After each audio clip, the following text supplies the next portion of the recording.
الحمد لله نحمده ونستعينه ونستغفره ونؤمن به ونتوكل عليه ونعوذ بالله من شرور أنفسنا ومن سيئات أعمالنا من يهده الله فلا مضل له ومن يضلله فلا هادي له ونشهد أن لا إله إلا الله وحده لا شريك له ونشهد أن سيدنا وسندنا ومولانا محمدًا عبده ورسوله صلى الله تعالى عليه وعلى آله وأصحابه وبارك وسلم تسليما كثيرا كثيرا أما بعد فأعوذ بالله من الشيطان الرجيم بسم الله الرحمن الرحيم واخفض جناحك للمؤمنين صدق الله مولانا العظيم. محترم سامعین کرام، قرآن کریم نے اللہ تعالی نے نبی کریم صلی اللہ علیہ وسلم کو حکم دیا، ارشاد فرمایا وَاخْفِضْ جَنَاحَكَ لِلْمُؤْمِنِينَ کہ آپ ایمان والوں کے سامنے عاجزی سے رہیں، شفقت سے اپنے بازوؤں کو جھکا کر رکھیں. بھائی کون؟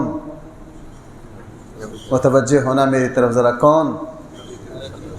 استادوں کے استاد، اماموں کے امام، نبیوں کے نبی، افضل البشر، افضل الانبیاء، اللہ کی کائنات میں سب سے عظیم، سب سے افضل ترین ہستی کو حکم ہو رہا ہے کن کے سامنے؟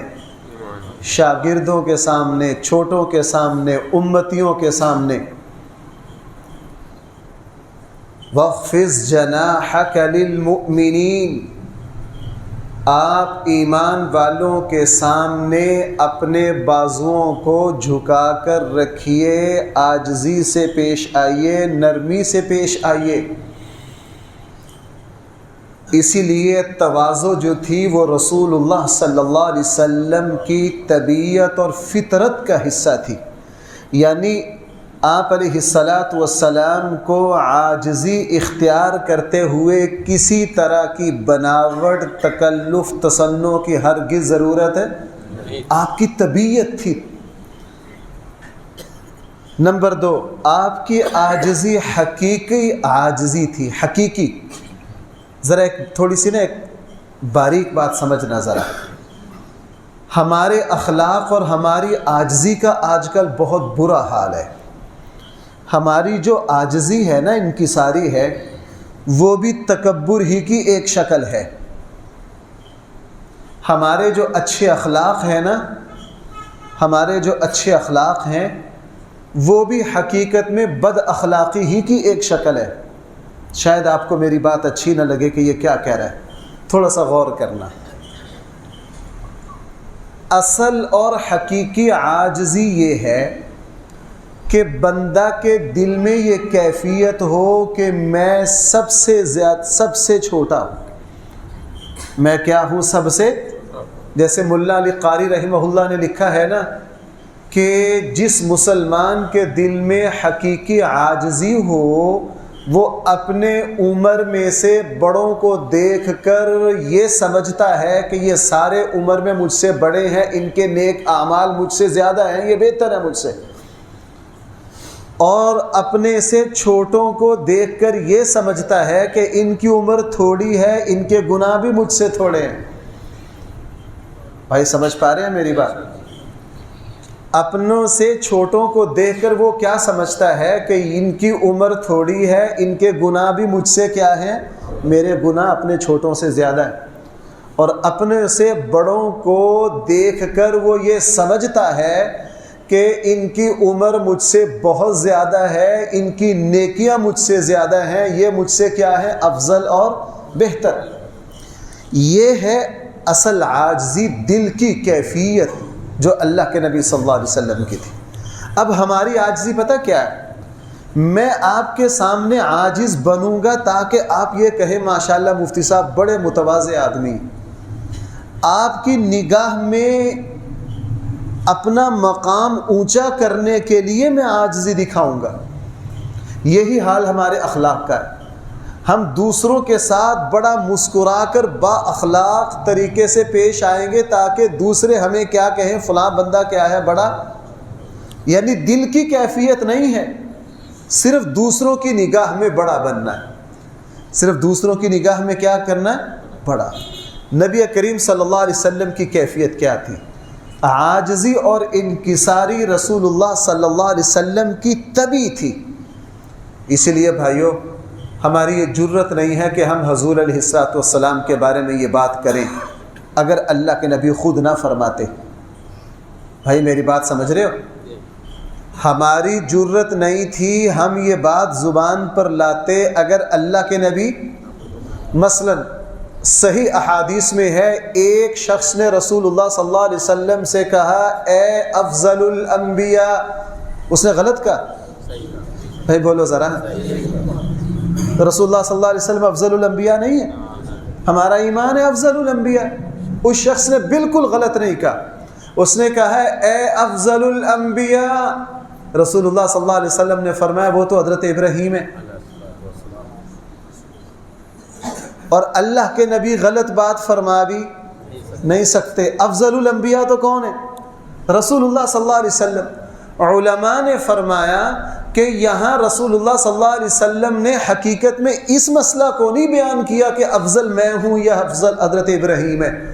یہاں اللہ کے نبی نے بطور عاجزی اور انکساری کرتے ہوئے کہا کہ افضل کون ہے؟ بطور عاجزی کہا۔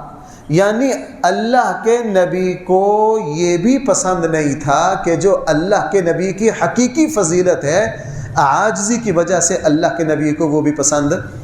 اسی طرح صحیح حدیث میں ہے کہ ایک صاحب آئے، انہوں نے بادشاہوں کے دستور کے مطابق نا، آپ نے پتہ جو بڑے لوگ ہوتے ہیں نا ان کے دائیں بائیں جو حاشیہ نگار ہوتے ہیں، جو چرب لسان ہوتے ہیں، ہر بڑے چودھری وزیر اعظم ہر بندے کے دائیں بائیں پوری ٹیم ہوتی ہے کہ نہیں، جن کا کام کیا ہوتا ہے؟ خوش آمدی، بات بنانا، اور ان کی ہلکی سے ہلکی بات کو بھی، ان کی مٹی کو بھی سونا بنا کے پیش کرنا، اور یہی انسان کو مروا دیتے ہیں۔ ایک صاحب آئے، انہوں نے رسول اللہ صلی اللہ علیہ وسلم کو عام بادشاہ سمجھا، اور پتہ کیا کہا اے ہمارے سردار کے بیٹے، سب سے افضل، سب سے اعلیٰ۔ بھئی یہ ساری باتیں صحیح ہے کہ نہیں؟ صحیح ہے، اس میں سے کوئی بات بھی غلط؟ آپ ہمارے سردار ہیں، سردار کے بیٹے ہیں، سب سے افضل ہے۔ لیکن یہ اسلوب تھا اس زمانے کے بادشاہوں کی خوش آمد کرنے کا۔ اللہ کے نبی ناراض ہو گئے۔ اللہ کے نبی نے فوراً کہا تم معروف بات کہو، سیدھی سیدھی بات کرو، یعنی مجھے یہ خوش آمدی پسند نہیں ہے، یہ چرب لسانی مجھے پسند نہیں ہے، سیدھی سیدھی بات کرو، یہ کہو کہ میں محمد بن عبداللہ ہوں، اللہ کا بندہ ہوں اور اللہ کا رسول ہوں۔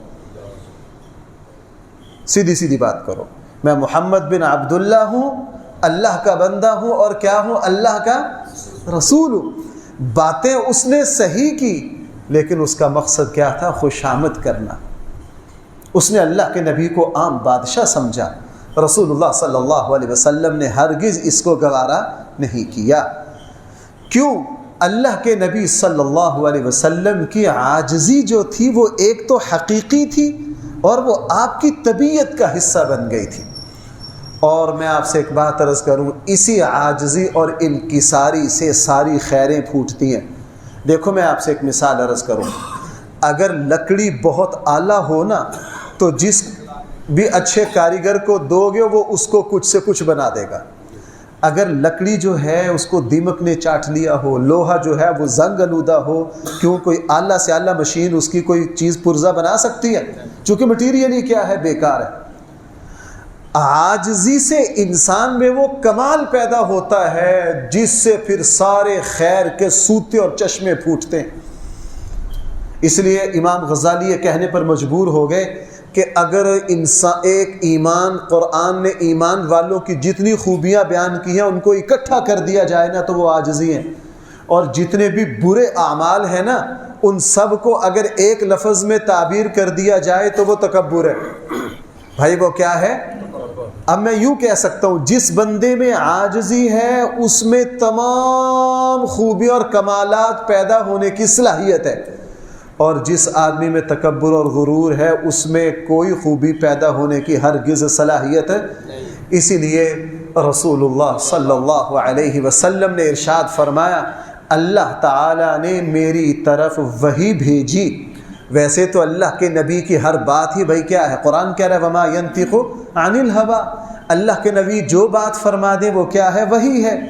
لیکن بعض باتیں اللہ تعالیٰ حدیث قدسی جس کو کہا جاتا اللہ کی طرف نسبت کرتے کہ اللہ تعالیٰ نے میری طرف یہ وحی بھیجی ہے کہ میں عاجزی اختیار کروں اور کسی کے سامنے اپنا فخر نہ جتلاؤں، کسی کے سامنے اپنا فخر۔ اسی لیے رسول اللہ صلی اللہ علیہ وسلم نے ارشاد فرمایا، جو بندہ مومن اللہ کے لیے عاجزی اختیار کرے، بھائی کس کے لیے؟ اللہ کے لیے۔ اللہ کے لیے یعنی اس کے دل میں یہ کیفیت ہو کہ میں سب سے کم درجے کا ہوں، میرے اندر کوئی کمال نہیں ہے، اس کی دل کی یہ کیفیت ہو۔ جب اس کے دل کی یہ کیفیت ہو جائے تو رسول اللہ صلی اللہ علیہ وسلم نے فرمایا اللہ تعالیٰ پھر اس کے درجات کو بلند کر دیتے ہیں، اللہ اس کے مقام کو کیا کر دیتے ہیں؟ بلند کر دیتے ہیں۔ اسی لیے ہمارا جو نفس ہے نا، انسان کا نفس بہت خطرناک چیز ہے۔ حضرت عمران بن حسین رضی اللہ عنہ ایک صحابی، وہ فرماتے ہیں کہ میرے والد حضرت حسین رسول اللہ، یہ صاد کے ساتھ ہے، حضرت حسین، حسن اور حسین والا نہیں ہے، رسول اللہ صلی اللہ علیہ وسلم سے ملنے گئے تھے، کافر تھے، کیا؟ کافر۔ حضرت عمران بن حسین بھی صحابی ہیں، ان کے والد حسین بھی صحابی ہیں، لیکن بعد میں مسلمان ہوئے، اللہ کے نبی سے ملنے گئے۔ جب اللہ کے نبی سے ملنے گئے نا تو اللہ کے نبی نے ان سے پوچھا آج کل کتنے خداؤں کی عبادت چل رہی ہے؟ ترمذی میں روایت ہے، کتاب الدعوات میں امام ترمذی نے اس حدیث کو ذکر کیا۔ اللہ کے نبی نے کیا پوچھا ان سے؟ آج کل کتنے خداؤں کی عبادت؟ انہوں نے کہا 7 کی چل رہی ہے، 6 زمین پر ہے، 1 آسمان پر ہے۔ انہوں نے کیا بتایا؟ آج کل 7 خداؤں کی عبادت چل رہی ہے، زمین پر کتنے؟ 6، اور 7واں کہاں ہے؟ رسول اللہ صلی اللہ علیہ وسلم نے پھر، میرا یہ موضوع نہیں ہے، اللہ کے نبی 1 منٹ میں بات سمجھا دیتے تھے۔ اللہ کے نبی نے فوراً ان سے کہا اچھا آج کل اگر 7 خداؤں کی عبادت چل رہی ہے، 6 زمین پر ہے، 1 کہاں ہے؟ اچھا جب کسی پریشانی میں آتے ہو اس وقت کس کو پکارتے ہو؟ کہا جی اس وقت آسمان والے کو پکارتا ہوں، پھر 6 کو نہیں پکارتا۔ اب بات ان کو بھی سمجھ آ گئی۔ اللہ کے نبی نے فرمایا کہ تم اسلام لے آؤ، میری دعوت کو قبول کر لو، میں تمہیں 2 مفید ترین کلمے سکھا دوں گا جو دنیا اور آخرت میں تیرے لیے کیا ہو جائیں گے۔ حضرت حسین نے کہا میں تو ایمان نہیں لاتا، ایمان نہیں لائے، اٹھ کر چلے گئے۔ اللہ کی شان، بعد میں اللہ تعالیٰ نے ان کی دل کی کیفیت کو بدل دیا۔ بعد میں رسول اللہ صلی اللہ علیہ وسلم کی خدمت میں حاضر ہوئے اور آ کے عرض کیا اللہ کے حبیب آپ نے مجھے پہلے اسلام کی دعوت دی تھی، اس وقت تو میں نے آپ کی دعوت کو قبول ہے، اب میں قبول کر چکا ہوں، لیکن آپ نے مجھ سے اس وقت وعدہ کیا تھا کہ تو ایمان لیا، تجھے 2 ایسے کلمے سکھاؤں گا جو دنیا اور آخرت میں تیرے لیے کیا ہو جائیں گے؟ کافی ہو جائیں گے۔ اور واقعی وہ 2 کلمے ایسے ہیں اگر ہم وہ ان کو سیکھ لینا اور اپنی زندگی میں لے آئیں، دنیا اور آخرت میں ہمارے لیے کافی ہے۔ اور اللہ کے نبی کو بھی یہ وعدہ یاد تھا. اللہ کے نبی نے فرمایا ہاں میں نے تیرے ساتھ وعدہ کیا تھا, آج میں تجھے وہ 2 کلمے سکھا دیتا ہوں جو دنیا اور آخرت میں تیرے لیے کافی ہو جائیں گے. وہ 2 کلمے یہ ہے کہ تو ہر وقت جب بھی تجھے کوئی ضرورت پیش آئے تو یہ 2 کلمے پڑھ لیا کر, اللہم الہمنی رشدی واعذنی من شر نفسی. اے اللہ دنیا اور آخرت میں میرے لیے جو بہتر ہو اس کی سمجھ مجھے عطا کر دے. بھائی سمجھ پائیں, اللہم الہمنی, ہم دین کے اعتبار سے, دنیا کے اعتبار سے ہمیں ہر وقت کوئی نہ کوئی فیصلہ کرنا پڑتا ہے, سمجھ ہوتی نہیں کیا کریں, سمجھ ہوتی نہیں کیا کریں. اگر آپ کو کسی لائن کا پتہ ہی نہیں تو آپ پریشان ہو جائیں گے. آپ کو مکان کی تعمیر نہیں آتی, آپ تعمیر شروع کر لیجئے, آپ پاگل ہو جائیں گے, چونکہ ہمیں سمجھ نہیں کہ اس کو کرنا کس طرح, یہاں کیا کرنا کیا نہیں کرنا, بالکل ہی اندھے اناڑی ہیں. زندگی میں دین یا دنیا کے اعتبار سے جب بھی تجھے کوئی مشکل پیش آئے تو کیا دعا مانگ لینا, اللہم الہمنی رشدی, اے اللہ میرے لیے جو بہتر ہے وہ مجھے سمجھا دے. اور بھائی یہ کلمہ مشکل ہے, میں نے عرض کیا دین کے اعتبار سے بھی دنیا کے اعتبار سے بھی, اور اس میں کوئی شک نہیں اللہ تعالیٰ کا. اب یہ باریک بات ہے, پتہ نہیں آپ کوئی میری بات سن کر کوئی غلطی بات مطلب نہ لے لے. بھائی اگر اجازت دے تو تھوڑا سا بیان کروں. دیکھیں ایک ہوتی ہے وحی, یہ ذرا باریک مضمون ہے, اس کو یوں بیان نہیں کرنا چاہیے لیکن ذرا توجہ کرنا. ایک ہوتی ہے وحی, وہ آتی ہے کس پر, بولو بھائی میرے ساتھ توجہ رکھنا, وہ آتی ہے کس پر, نبیوں پر. نبیوں کے علاوہ کسی اور پر اللہ تعالیٰ کی طرف سے وحی کا سلسلہ تو ہو گیا ختم. ایک ہوتا ہے دل کی طرف خیر کا آنا, یہ اللہ تعالیٰ کی طرف سے اپنے بندوں کی طرف ہر وقت آ جا رہا ہے. وہی بہت اونچی چیز ہے, اور اس کا قرآن میں تذکرہ میں اپنی طرف سے نہیں کہہ رہا. سورہ بلد میں ہے وَهَدَيْنَاهُ النَّجْدَيْنِ, اور بھائی سورہ شمس میں کیا ہے, میں ساری پڑھتا ہوں تاکہ وَالشَّمْسِ وَضُحَاهَا وَالْقَمَرِ وَالنَّهَارِ إِذَا وَاللَّيْلِ إِذَا وَالسَّمَاءِ وَمَا وَالْأَرْضِ وَمَا وَنَفْسٍ آگے کیا ہے, فَأَلْهَمَهَا فُجُورَهَا وَتَقْوَاهَا.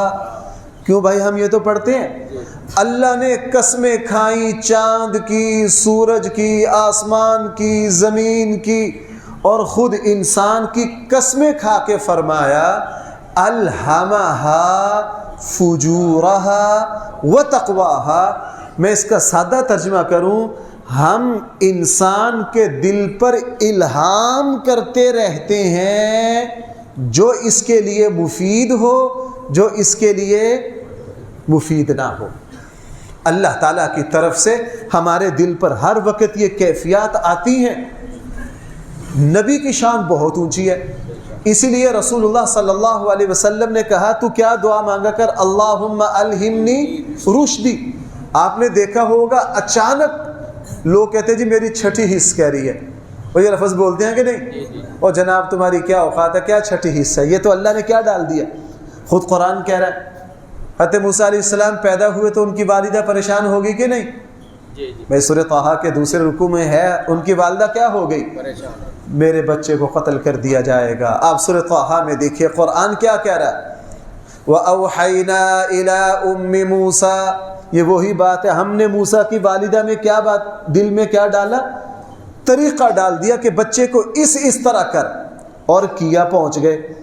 اصحاب کہف کے تذکرے میں بھی آ رہا ہے, جب ان کی جان کو لالے پڑے تو اللہ نے ان کے دل میں کیا ڈالا, تم کہاں جاؤ, غار میں جاؤ.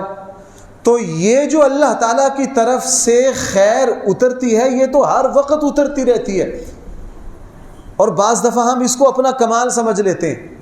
ہم اس کو کیا سمجھ لیتے ہیں, اچانک کوئی فیصلہ لگے کرنے, اللہ تعالیٰ نے میرے دل میں یہ بات ڈالی مجھے یہ نہیں کرنا چاہیے, وہ سمجھتے ہیں پتہ نہیں یہ میری سمجھداری ہے, حالانکہ یہ ہماری کوئی سمجھداری نہیں ہوتی, یہ تو اللہ تعالیٰ کی طرف سے ہمارے دل پر کیا آ رہا ہے, یہ جاری ہے سلسلہ. قرآن کہہ رہا ہے. اب حضرت عمران بن حسین کہتے ہیں میرے والد جب اسلام لائے, اللہ کے نبی سے کہا, آپ نے مجھ سے 2 کلمے سکھانے کا وعدہ کیا تھا, تو وہ ذرا مجھے سکھا دیجئے۔ رسول اللہ صلی اللہ علیہ وسلم نے فرمایا تجھے دین اور دنیا کی جب بھی کوئی پریشانی اور مشکل پیش آئے تو تو یہ دعا مانگ لینا، اللہم الہمنی، اے اللہ میرے لیے جو بہتر ہو وہ میرے دل پہ ڈال دے۔ اور دوسری فرمایا وَأَعِذْنِي، یہ اعوذ باللہ سے ہے، وَأَعِذْنِي مِن شَرِّ نَفْسِي، اور اے اللہ مجھے میرے نفس کے شر سے بچا لے، مجھے میرے نفس کے شر سے۔ آپ کو پتہ ہے شیطان نے تو کیا دنیا میں گند پھیلایا ہے، ساری خباثتیں کون کرتا ہے؟ ہمارا نفس۔ قرآن کیا کہہ رہا ہے؟ وَمَا أُبَرِّئُ نَفْسِي، حضرت یوسف علیہ السلام نے کہا تھا اِنَّ النَّفْسَ لَأَمَّارَةٌ بِالسُّوءِ، میں اپنے نفس کی شرارت سے بچتا ہوں۔ میں کس سے بچتا ہوں؟ اپنے نفس کی شرارت سے۔ تو جو یہ دو باتیں سکھائیں، ہمارا جو نفس ہے نا اس کو بڑا بننا، اس کو غرور، اس کو تکبر، اس کو یہ کہنا میں سب سے اعلیٰ ہوں، میں سب سے افضل ہوں، یہ ہمارے نفس کو پسند ہے۔ یہ بھائی کیا ہے؟ ہمارے نفس کو پسند ہے۔ اور ایک بات ذرا ذہن میں بٹھا لیجئے، جو چیز نفس کو پسند ہے اسی میں ہماری تباہی ہے۔ اس لیے رسول اللہ صلی اللہ علیہ وسلم جب بھی کوئی خطبہ ارشاد فرماتے، ابھی میں نے جمعے کی تقریر کا جو خطبہ پڑھا بھائی، ہم اس خطبے پر میں نے کئی مرتبہ میں نے یہ بات بیان بھی کی ہے، چونکہ ہم عربی نہیں نہ جانتے، ہم عربی نہیں جانتے۔ یہ جو جمعے کا خطبہ پڑھا جاتا ہے سارے علماء پڑھتے ہیں، اس میں ہم کیا کہتے ہیں بھائی؟ توجہ ہے، الحمدللہ نحمدہ ونستعینہ ونستغفرہ ونؤمن بہ ونتوکل علیہ، یہ پورا اسلام ہے۔ آگے کیا پڑھتے ہیں؟ ونعوذ باللہ من شرور، اے اللہ ہمیں ہماری نفسوں کی خباثت اور شرارت سے بچا۔ چونکہ نفس کا وار سے انسان بچ نہیں سکتا، شیطان کے وار سے بچ جاتا ہے، شیطان کے وار سے بچ جاتا ہے، نفس کے شیطان سے۔ آپ نے رمضان میں سنا ہوگا روزے کا ایک مقصد نفس کو بھی کمزور کرنا ہے۔ بہرحال بات یہاں سے چلی تھی کہ رسول اللہ صلی اللہ علیہ وسلم نے ارشاد فرمایا میرے اللہ نے مجھ پر یہ وحی کی ہے کہ جو عاجزی اختیار کرے گا، جو انکساری اختیار کرے گا، جو اپنے آپ کو چھوٹا سمجھے گا، جو اپنے آپ کو عیب والا سمجھے گا، اس پر بھائی کیا ہو جائے گا؟ اللہ کا فضل۔ اس لیے رسول اللہ صلی اللہ علیہ وسلم کو تمام کمالات، تمام خوبیاں، تمام فضیلتیں، تمام عزتیں حاصل ہونے کے باوجود بھی اس درجے کی عاجزی اور عاجزی ایسی اختیار کی کہ بندہ حیران ہو جاتا ہے۔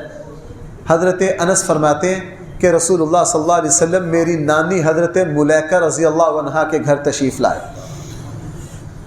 اب جب گھر تشریف لائے، کھانا کھایا، کھانا کھانے کے بعد میری نانی سے کہا حضرت رسول اللہ صلی اللہ علیہ وسلم نے کہ میں تمہارے گھر میں نماز نہ پڑھ دوں تاکہ تمہارے لیے کیا ہو جائے؟ باعث برکت ہو جائے۔ چونکہ جہاں اللہ کے نبی نماز پڑھیں گے بھائی وہاں کیا ہوگی؟ برکت ہوگی۔ اسی لیے جب بھی ہم کہیں جائیں، کہیں کوئی مسجد دیکھنے جائیں، ہمارے بزرگوں کا طریقہ تھا کم سے کم وہاں کیا کرتے تھے؟ 2 نفل پڑھ دیتے تھے۔ یہ کس کی سنت ہے؟ رسول اللہ صلی اللہ علیہ وسلم کی سنت ہے۔ آپ کوئی مسجد دیکھنے گئے، کسی جگہ گئے تو کم سے کم 2 رکعت نماز، چونکہ صحابہ اکرام یہ کرتے تھے۔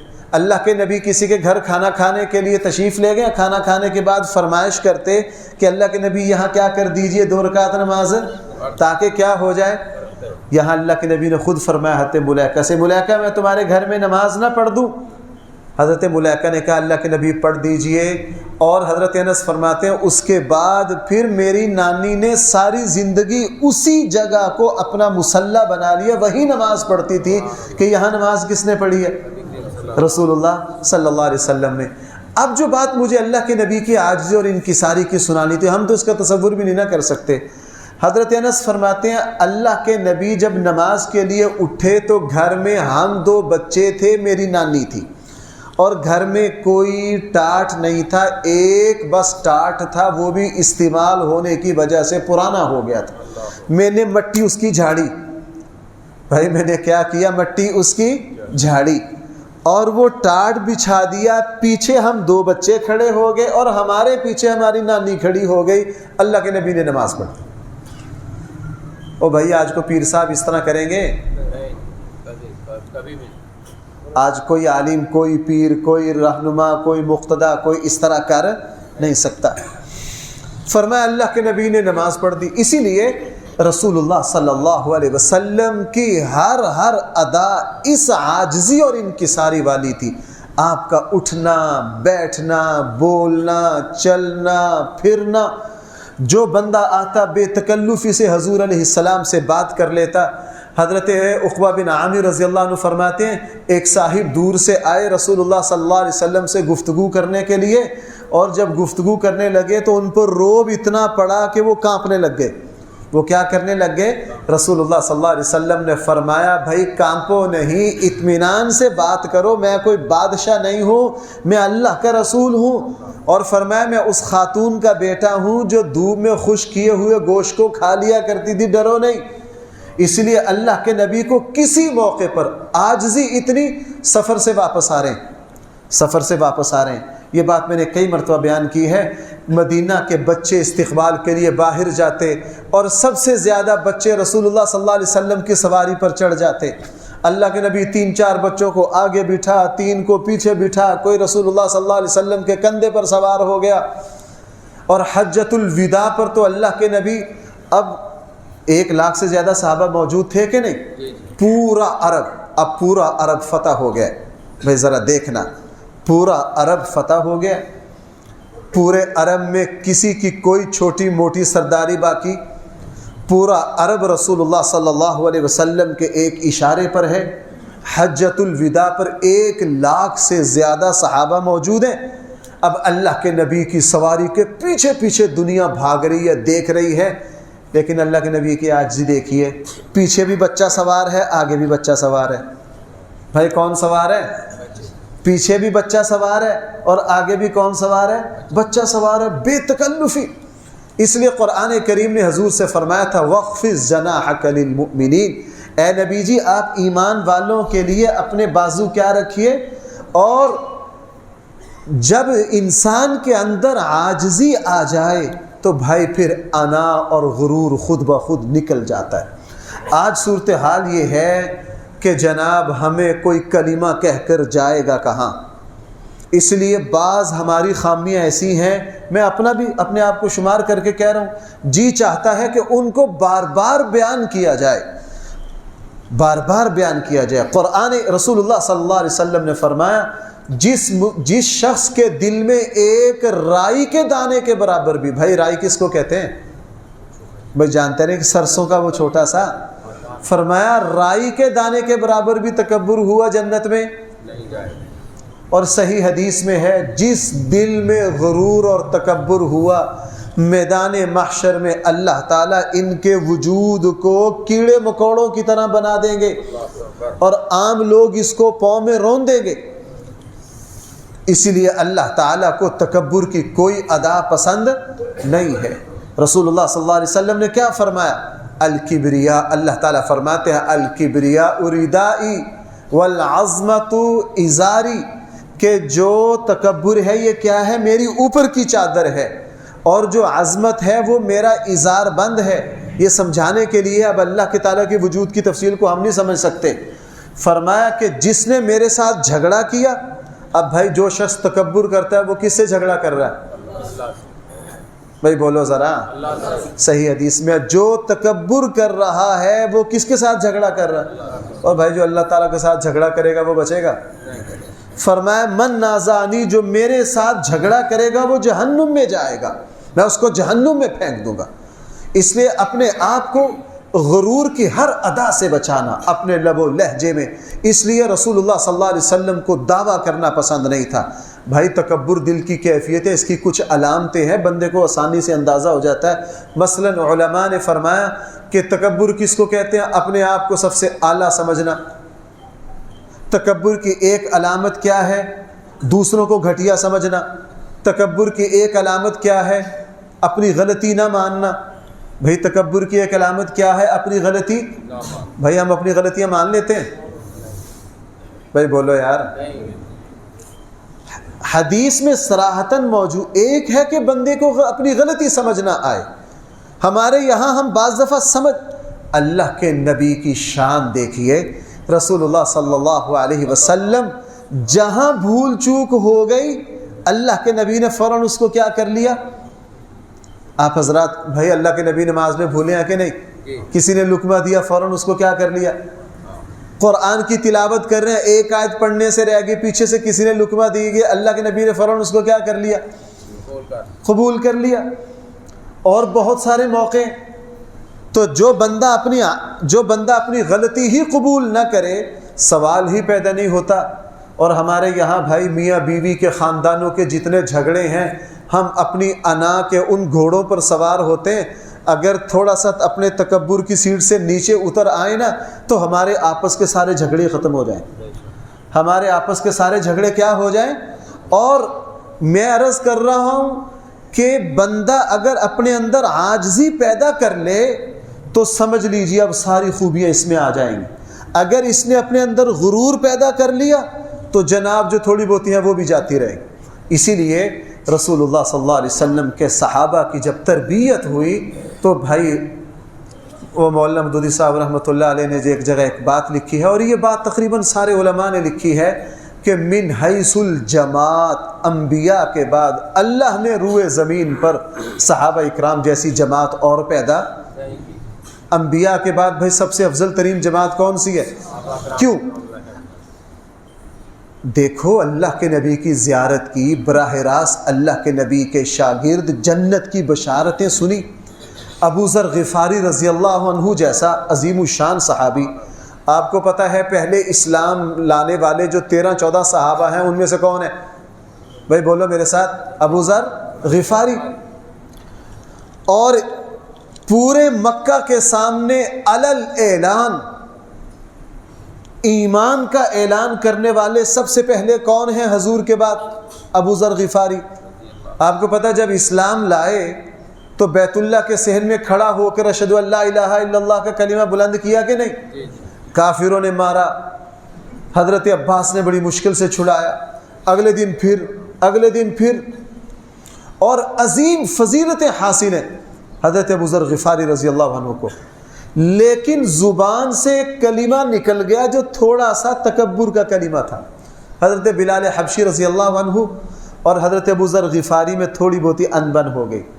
تھے تو بھائی انسان, معصوم تو صرف کون ہے؟ انبیاء علیہ الصلوۃ والسلام. ابو ذر غفاری نے حضرت بلال حبشی کو کیا کہہ دیا؟ حبشیہ کے بیٹے. کیا کہا؟ تو حضرت بلال حبشی کس کے بیٹے ہیں؟ ان کی ماں حبشیہ نہیں تھی. لیکن یہ کلمہ کہنا اچھا نہیں, یہ ایک طرح کا کوسنا ہے, گالی دینا ہے.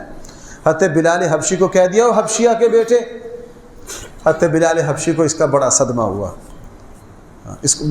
ہوا, کہ مجھے انہوں نے کیا کہہ دیا. رسول اللہ صلی اللہ علیہ وسلم کے پاس گئے, کہا اللہ کے حبیب مجھے ابو ذر غفاری نے برا بھلا کہا ہے, مجھے کہا ہے حبشیہ کے بیٹے. اللہ کے نبی نے ابو ذر غفاری کو بلایا, اور ابو ذر غفاری کو بلا کے پتہ کیا کہا ابو ذر تیرے اندر ابھی کچھ نہ کچھ جہالت باقی ہے. اس سے کیا پتہ چلا ہم دوسروں کو گالیاں دیں تو بھائی تھوڑی بہت ہی جہالت نہیں, ہم تو پورے کے پورے کیا ہے؟ گالی دینے والا بدترین جاہل ہے, برا بھلا کرنے والا کیا ہے؟ شور مچانے والا. قرآن کہہ رہا ہے یہ تو گدھے کی آواز ہے. اب جب بلال حبشی نے شکایت کی, رسول اللہ صلی اللہ علیہ وسلم نے ابو ذر غفاری کو بلایا اور بلا کے کیا فرمایا کہ تیرے اندر کیا ہے؟ تھوڑی سی جاہلیت. اب یہ چونکہ تربیت یافتہ تھے فوراً اپنی غلطی کا اعتراف کیا. حضرت ابو ذر غفاری بہت شرمندہ ہوئے اور شرمندہ ہو کر حضرت بلال سے معذرت کی. حضرت بلال حبشی نے معذرت کر لی, لیکن ابو ذر غفاری کا کلیجہ ٹھنڈا نہیں ہوا. ابو ذر غفاری حضور کے پاس سے اٹھ کر نہ دور جا کر بیٹھ گئے کہ حضرت بلال حضور کے پاس سے اٹھ کر آئیں. جب اٹھ کر آئے نا تو پھر حضرت بلال کو پکڑ لیا, کہا میں نے تمہیں یہ برا کلمہ کہا ہے, تم مجھے معاف کر دو. حضرت بلال حبشی نے کہا میں تو تمہیں کیا کر چکا ہوں؟ معاف کر چکا ہوں. بار بار معافی مانگ رہے ہیں. بلال حبشی کہہ رہے ہیں میں نے معاف کر دیا. اور کس طرح؟ کہا نہیں, اب حضرت ابو ذر غفاری رضی اللہ عنہ بلال حبشی کے سامنے لیٹ گئے اور کہا کہ میں معاف کرنا تب سمجھوں گا کہ آپ میرے منہ کے اوپر پاؤں رکھ کر گزرو. کیا کرو؟ میرے منہ کے اوپر کیا رکھو؟ پاؤں رکھ کر گزرو. اس وقت تک میں نہیں سمجھوں گا کہ آپ نے مجھے معاف کر دیا. بھائی اس درجے کی عاجزی اور انکساری. رسول اللہ صلی اللہ علیہ وسلم نے فرمایا بھائیو جو اللہ کے لیے عاجزی اختیار کرے گا اللہ تعالیٰ اس کی عزت کو کیا کر دیں گے؟ بڑھا دیں گے. اسی لیے رسول اللہ، میں نے عرض کیا، آپ علیہ الصلاۃ والسلام کو دیکھنے والے، آپ علیہ السلام کو صحابہ عام لوگوں کے ساتھ بیٹھنا پسند تھا. چلنے میں صحابہ اکرام کے ساتھ برابر چلتے. گفتگو میں کبھی ایسا نہ ہوتا کہ اللہ کے نبی صلی اللہ علیہ وسلم یہ چاہتے کہ دوسرے جو ہیں وہ گفتگو میں مجھ سے پہل نہ کریں. کہیں سفر میں جا رہے ہوتے صحابہ کے ساتھ عام. کھانے پینے کی باری آتی، اللہ کے نبی کی کھانے پینے کی کیفیت یہ کہ اللہ کے نبی کی مسجد میں ایک بڑا سارا پیالہ رکھا ہوتا تھا لکڑی کا. مہمان آتے ان میں سرید بن کے آتی. اللہ کے نبی کھانا کھانا شروع کرتے اور دوست آ جاتے، بس تم بھی آ جاؤ. سکڑتے سکڑتے اللہ کے نبی یوں عاجز ہو جاتے. عام لوگوں کے ساتھ بیٹھ کر آرام سے کھانا کھانا پسند کر لیتے. اگر کسی نے ایسا لباس دیا جو لباس اللہ کے نبی کو نمایاں کرتا ہوتا، فرمایا نہ مجھے یہ لباس پسند نہیں ہے، چونکہ اس سے میں نمایاں ہوتا ہوں. اس سے میں کیا ہوتا ہوں؟ نمایاں ہوتا ہوں. گفتگو میں، بول چال میں، چلنے پھرنے میں، اٹھنے بیٹھنے میں، ہر چیز میں رسول اللہ صلی اللہ علیہ وسلم کی ایک ایک ادا سے عاجزی انکساری جھلکتی تھی. حالانکہ ساری فضیلتیں حاصل ہیں. تو بھائی میرے اور آپ کا کیا ہوگا؟ ہم تو سراپا خامیاں ہیں، ہمارے اندر تو پتہ نہیں کتنے عیب ہیں. اس لیے مجھے اور آپ کو بھائی اس پر توجہ رکھنی ہے کہ میری زبان سے تکبر کا بول نہ نکلے، میری زبان سے غرور کا کلمہ نہ نکلے. میں اپنے کسی عمل سے، اب اللہ کے نبی کیا کرتے؟ جب کوئی آتا اس کے لیے جگہ چھوڑتے. اس کے لیے کیا کرتے؟ جگہ چھوڑتے. اور کبھی یہ پسند نہ ہوتا کہ میں آیا ہوں لوگ مجلس میں میرے لیے کھڑے ہو جائیں. اللہ کے نبی کو ہرگز یہ پسند نہیں تھا. ہماری طرح نہیں. اللہ معاف فرمائے، ہم کسی مجلس میں جاتے ہیں تو کوشش کیا ہوتی ہے؟ سب سے اونچی جگہ میری ہو، سب سے اونچی جگہ کیا ہو. ہاں، اور ہم اس کو قابل علاج ہی نہیں سمجھتے. میں بھائی کیا بات عرض کر رہا ہوں، ہم اس کو قابل علاج ہی. پرانے صوفیہ اولیاء اللہ کے زمانے میں یہ کہا جاتا تھا سب سے مشکل ترین جو علاج ہے نا وہ تکبر اور غرور کا علاج ہے. ہمارے اسلاف چونکہ اپنے خامیوں سے واقف ہوتے، وہ ایسے ایسے کام کرتے. مثلا امام غزالی رحمہ اللہ کے بارے میں آتا ہے کہ امام غزالی کیا کیا کرتے. امام غزالی کی مسجد میں جتنے لوگ خانقاہ میں آتے، امام غزالی ان کے جوتے سیدھے کرتے. رات کو اٹھ کے کیا کرتے؟ ایک مرتبہ کسی نے دیکھ لیا، فرمایا حضرت یہ کیا کر رہے ہیں؟ کہنے لگا جناب یہ اپنے نفس کا علاج کر رہا ہوں. ہماری صورتحال کیا ہے؟ غریب بندہ اگر ملے تو ہم غریب بندے کو گھاس ڈالتے ہیں. اب ایک صحیح حدیث صحیح بخاری میں ہے، رسول اللہ صلی اللہ علیہ وسلم نے فرمایا تمہیں اہل جنت کی علامت بتاؤں؟ بھائی ذرا توجہ کرنا. حضور نے کیا فرمایا؟ تمہیں جنتیوں کی علامت بتاؤں؟ صحابہ اکرام نے عرض کیا جی. فرمایا تمہیں جہنمیوں کی علامت بھی بتاؤں؟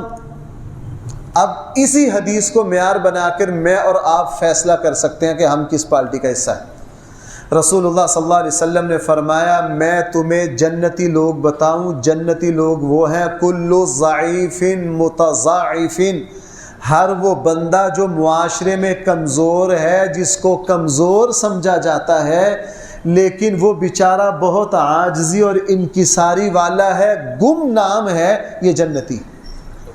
حضور بھائی آپ تو ٹس سے مس نہیں ہوئے. بھائی وہ کیا ہے؟ جنتی ہے. چونکہ ہم میں سے ہر کوئی طاقتور بننے کے چکروں میں، اب یہ سوشل میڈیا آ گیا، ہر بندہ مشہور ہونے کے چکروں میں.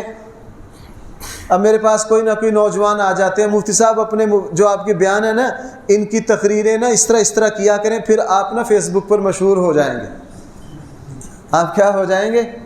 سچی بات یہ ہے، یہ بنا بنو لیتے ہیں یا نوجوان بناتے ہیں مجھے شہرت سے کوئی دلچسپی نہیں ہے، اللہ کی پناہ۔ رسول اللہ صلی اللہ علیہ وسلم نے ارشاد فرمایا کہ میں نے اہل جنت میں سے اکثر لوگ وہ دیکھے جو مشہور ہیں، جو شہرت سے دور بھاگتے ہیں، اور اللہ کے نبی کو ناموری کا کوئی لینا دینا نہیں تھا۔ اس وقت ہم میں سے ہر بندہ کیا ہونا چاہتا ہے؟ وہ کیا لفظ بولتے ہیں میں تو جان کے بھاری، ہر بندہ فیمس ہونا چاہتا ہے۔ مفتی صاحب یوں ویڈیو بناؤ آپ فیس بک پہ، کیا ہو جائے گا؟ فیمس ہو جاؤ گے۔ بھائی اچار ڈالنا اس کا۔ رسول اللہ صلی اللہ علیہ وسلم نے فرمایا میں نے اہل جنت کو دیکھا، جنت میں جانے والے اکثر لوگ معاشرے کے کون ہیں؟ گمنام، جن کو کمزور سمجھا گیا، جو عاجز تھے۔ اور رسول اللہ صلی اللہ علیہ وسلم نے فرمایا تمہیں بتلاؤں میں نے جہنمیوں میں سے اکثر کن لوگوں کو دیکھا؟ جہنم میں جانے والے اکثر طاقتور، شہرت پسند، بد اخلاق، چھوٹی چھوٹی بات پر بڑے بڑے دعویٰ کرنے والے میں نے دیکھا کہ وہ اکثر یہ جہنمی ہیں۔ یہ اکثر کیا ہیں؟ اس لیے بھائی رسول اللہ صلی اللہ علیہ وسلم کو دعویٰ کرنا بالکل پسند نہیں تھا۔ آپ علیہ الصلوۃ والسلام نے فرمایا میں نے جنتیوں کو دیکھا، اور اسی لیے بھائیو اللہ تعالیٰ اس بندے سے محبت کرتے ہیں جو عاجزی اختیار کرے۔ ہماری جو نماز ہے بھائی یہ سراپا کیا ہے؟ بھائی بولو سارے، یہ سراپا عاجزی ہے۔ نماز پڑھنے والے کو یہ زیب ہی نہیں دیتا۔ میں کسی درس میں کہہ رہا تھا کہ نماز جو ہے نا یہ مکمل نسخہ اصلاح ہے۔ اگر ہم نماز سمجھ کر پڑھ لیں، اگر ہم سجدے کی حقیقت کو سمجھ جائیں نا، ایک بندہ اللہ کے سامنے بار بار سجدہ ریز بھی ہو اور نماز کے بعد کہے تو مینوں جاندا نہیں، کیوں بھائی؟ اور اس کے بعد کہے وہ سجدے بھی کرتا ہو اور کہے میں تینوں ویکھ لواں گا، سجدہ کرنے والے کو یہ بات زیب نہیں دیتی۔ نماز دعا، اسی لیے جتنا سبق نماز اور دعا سے عاجزی پیدا ہوتی ہے نا، شاید کسی اور عمل سے اتنی نہیں ہوتی۔